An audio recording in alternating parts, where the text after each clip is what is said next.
You're under no obligation to be the same person you were 5 minutes ago. This is liberating when you fully grasp it. Let me unpack it for you. We have a self-concept. This self-concept is sometimes called the self-image. This is the mental representation of whom we think you are. Think of it as a mental avatar. This self-concept is created from the interpretation you formed throughout your lives, mostly during childhood. I remember my parents used to tell me, "You are very forgetful." I believed this and started being forgetful. During university exams, I would forget everything I had studied. When someone told me their name, I would forget it. At work, when given instructions, I would need a notepad because the information would just disappear as soon as I heard it. We all have a range of these beliefs which limit what we are capable of achieving. We identify with them in some sick way, like being dysfunctional. Have you ever noticed how there is a degree of pleasure that comes from feeling sorry for yourself? A part of us likes to be the way we are. This part only changes when it's forced to. Instant changes. I have heard of several stories in which a smoker who couldn't quit for 20 years was told they were going to die. Overnight, these smokers dropped their habits. They stopped identifying with the smoker label and didn't even feel a relapse. A woman on my Facebook developed diabetes from her bad eating habits. In 5 months, she lost 40 kilograms and reversed her diabetes. You have likely made an instant change at some point in your life. Typically, it was during a highly emotive event. You don't have to be the same person you were 5 minutes ago. You don't have to be the same person you were 2 seconds ago. Here is the crazy thing. You don't need to wait for some cataclysmic event to force you to change. Becoming good at instant changes. To become good at instant changes, you need to create the identity of someone who can easily drop things. This way you use the same power, or the subconscious mind, which keeps people smoking for 20 years. Pick one thing you usually do but is easy to quit. Maybe it's using your phone as soon as you wake up. Drop the habit and never do it again.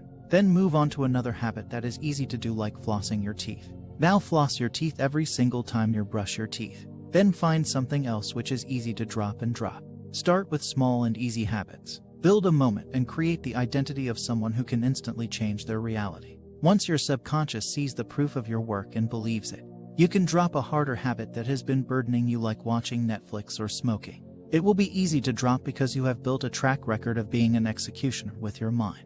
The brain is always going against us. The brain is concerned about things, our own safety. So when you want to do something new or hard, the brain looks at it as a threat and turns on the defensive system, coming under the form of worry, negative thoughts, and feelings. We all know we need to break that kind of mental resistance whenever it arises. But most of us don't, not because we can't, but because we don't have a simple system to follow in order to interfere with those mind tricks and do the things. Here are the things that I came down to in order to trick your brain to do hard things. The environmental design. You want to read every day. It's simple. Put the book on the nightstand, so when you want to go to sleep, the book will remind you to pick it up and use it.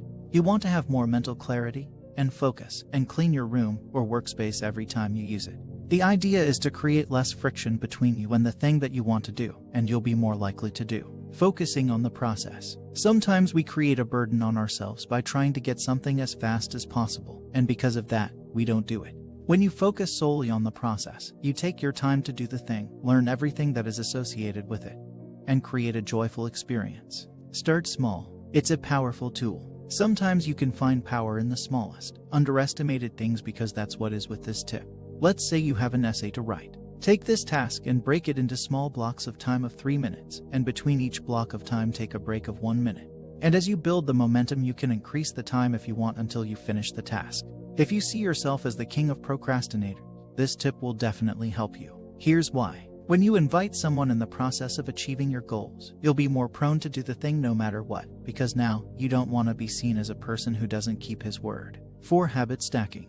The easiest way to describe it is to build a chain of habits in a row or simultaneously to the point where your mind develops an automated flow with it, and then engineer that disliked habit amid other habits that you do enjoy. For example, let's say you enjoy a podcast but dislike working out. A form of a habit stack would be to only allow yourself to listen to your podcast while working out. Over time, you will automatically associate working out with the benefit or reward of indulging in your podcast. The goal here would be to trick your mind into enjoying the workout because you get the pleasure of the podcast. 5. Keystone habits. Certain habits have a big impact on your life. These are called keystone habits, and they help with consistency in other habits. An example of a keystone habit is meditation or working out. If you work out on a consistent basis, you will realize that it will lead to better sleep.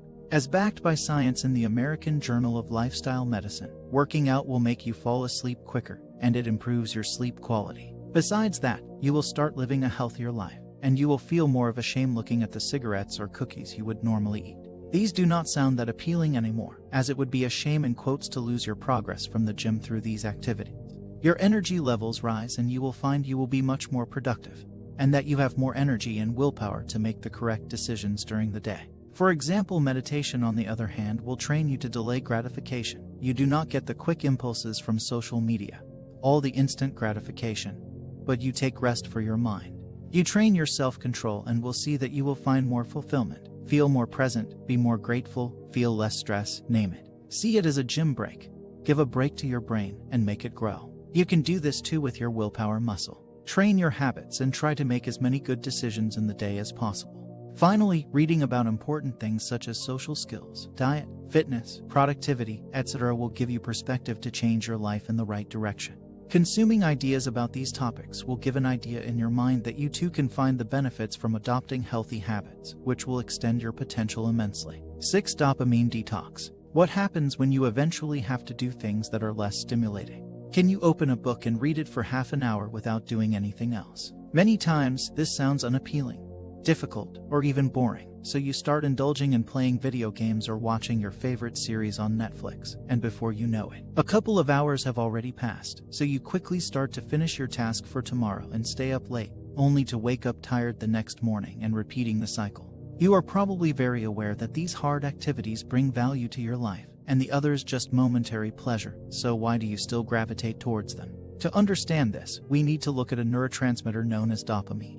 This is why people addicted to something find it so hard to quit and adapt to a normal life. They've used to dopamine levels that are so high that they are not motivated to do anything. So, is there anything you can do to overcome high dopamine rushes? To help you overcome addictions, you need to perform a dopamine detox. The key is to slowly remove these highly addictive behaviors and do other things. To start off a dopamine detox, pick a day in the week to avoid all the highly stimulating activities. Let your mind be at peace and let it recover from the constant high levels of dopamine. People will go to amazing lengths just to fill up the silence. When was the last time you sat in silence to experience your own thoughts? When you are walking around, in public transport, or in the elevator, your first intention might be to grab your phone and browse your email, messages, and social media, searching for dopamine. So, you need to set a day aside, without your internet, phone, computer, music, and junk food. You can exercise, walk, meditate, write, study, read a book, clean your room, and have a good conversation with your friends or family. I know that this is not easy. You will soon begin to crave the addictive behaviors you've been doing for years, but radical actions lead to radical results. What you need to do is connect more dopamine releases to activities that benefit you, exercising, reading a book, serving as an incentive to give you long-term benefits. Using a high dopamine activity can be added as a reward for completing difficult work. So, track all the low dopamine activities that you do, cleaning your room, reading a book, working, and exercising. And after completing them, reward yourself with some high dopamine activity. Say, you're at work and you start browsing social media, playing a mobile game in the break, or constantly checking your text messages. All this stimulates your brain and makes it more difficult to concentrate on your work. You aren't going to feel like doing low dopamine work since you aren't motivated. That is why you should first complete the low dopamine work and then indulge in high dopamine activities. You could do 8 hours of low dopamine and 2 hours of high dopamine, and adapt this to your needs. Always try to not find a behavior that is damaging, such as drinking alcohol, smoking, etc. Instead, play a video game, watching a series, or doing anything else you like to do. This system allows you to control your addiction. Try it out and let me know how it goes.